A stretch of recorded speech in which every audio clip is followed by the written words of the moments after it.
Hello everyone, this is Diane and I have my 6 glue books all done and ready to go in my shop. So I'm just going to go through them and let you see how they ended up. I won't go through every single page because there's no embellishment on them and you've seen what kind of pages are in them, but I'll flip through a couple anyway and then just briefly show the rest of them. As you can see, I tied them all with something.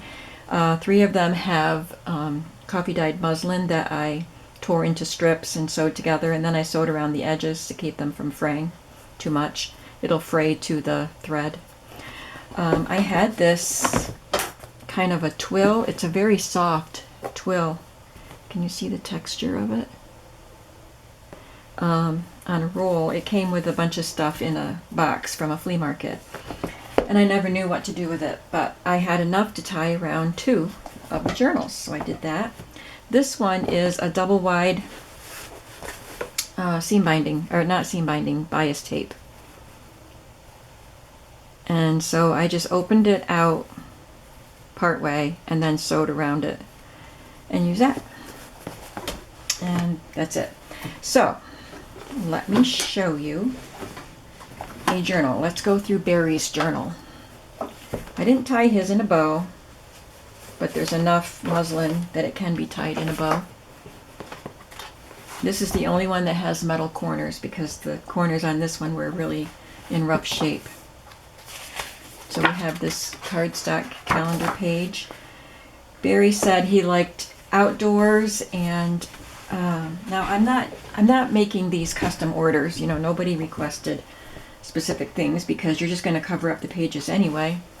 But this was the only masculine one I was making, and he said he liked outdoors and magical creatures. So I have the Dinotopia dinosaurs there. And I did put a couple of pages that represent the outdoors in here. So that's a really pretty piece of scrapbook paper. Some maps in here. There's a poem about fairies because he likes magical creatures. Blue cardstock. This is a piece of wallpaper border representing the blues, and I thought that was a good piece to add to a masculine journal. This is a page from an atlas.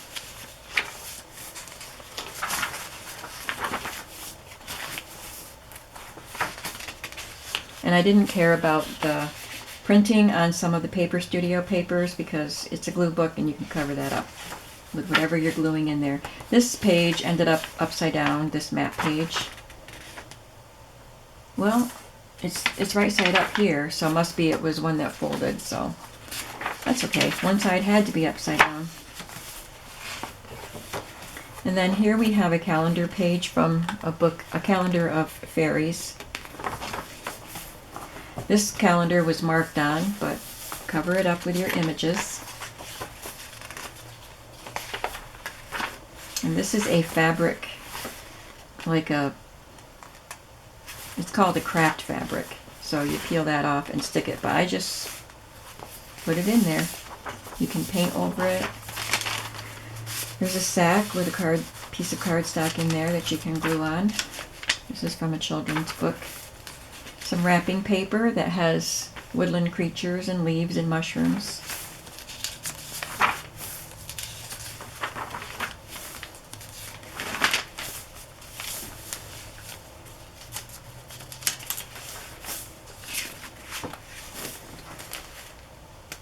I left this out from the previous video.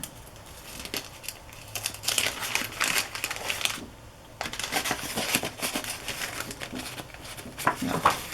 Again, I'll do that later.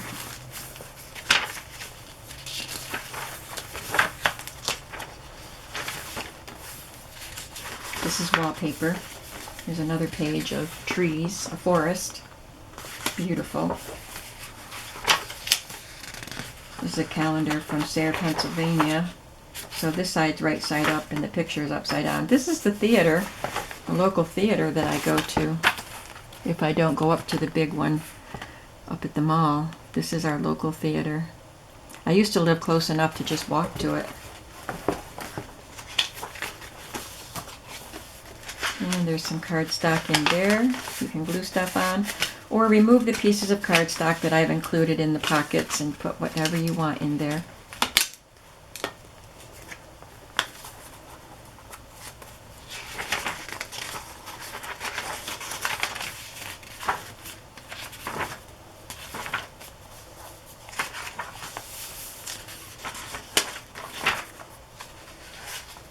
Piece of cardstock in there.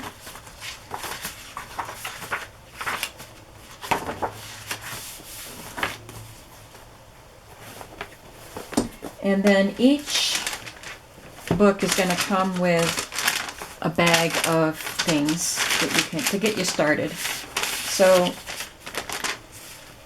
they're all just random, except this one I made sure I didn't include a lot of feminine or any feminine stuff in it.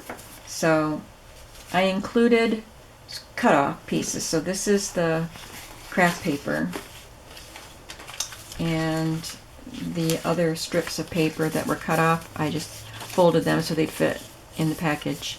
So everybody gets, I divided up the cut off pieces. And then there are some magazine images, some vintage magazines, and just a few little embellishments just to get you started.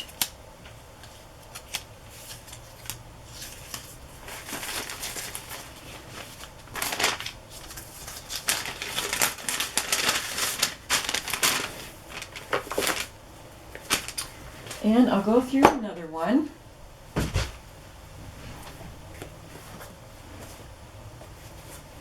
This one is tied with the bias tape.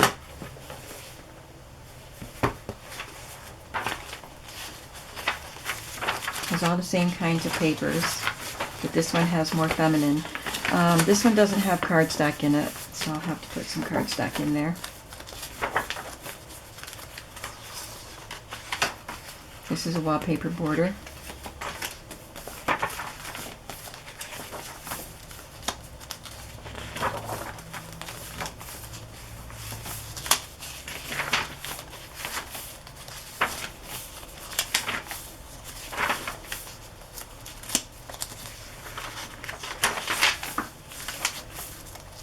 This is wrapping paper, ledger paper, wallpaper border. Stuck together there. Lined paper. This was from a Somerset and Company magazine. It's their artist paper that they include in the centers. They usually give you 4 pages and it's cardstock weight, but isn't that pretty? Pretty colors. Went well with the pinks.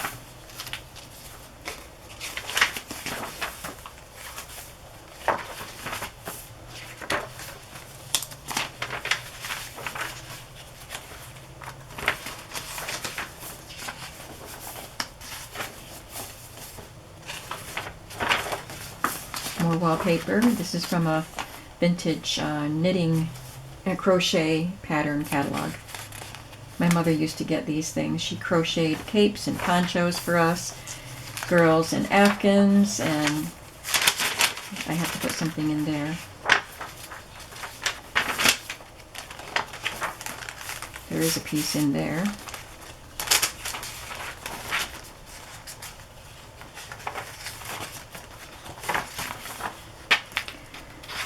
Okay, so that's the kind of pages that are in them. And I'll go through another of the packets here because the one I went through was the masculine one. So again, we just have the cut-off pieces, music paper, the calendars, wallpaper. A couple of them have scraps of wrapping paper. Some of them have a wider piece. Not all of them.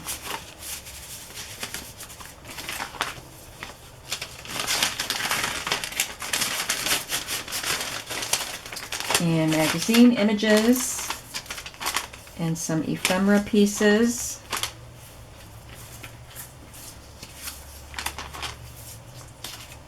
That's just a sampling. Of course, each packet is different. So as I list them, when people tell me that 3 of them are reserved, and I know that the purple, this one is reserved, and hopefully Barry wants the masculine one that I made. So those two would be reserved, and then one other one will be reserved, and then 3 will just be listed as glue books, and they'll all have their own listing to make it easier for you guys. But if it says reserved for someone, then leave that one alone until if somebody doesn't pick it up, then I will open it up for whoever wants it. So I hope that you enjoyed this journey of making glue books, and I'm sure I will be making more sometime. I won't wait too long because they are pretty popular, and it is a good way for me to use up a bunch of covers and pages pretty quickly. So I'm looking forward to the next project, and I hope that you'll join me for that. I'll see you at my shop. Bye.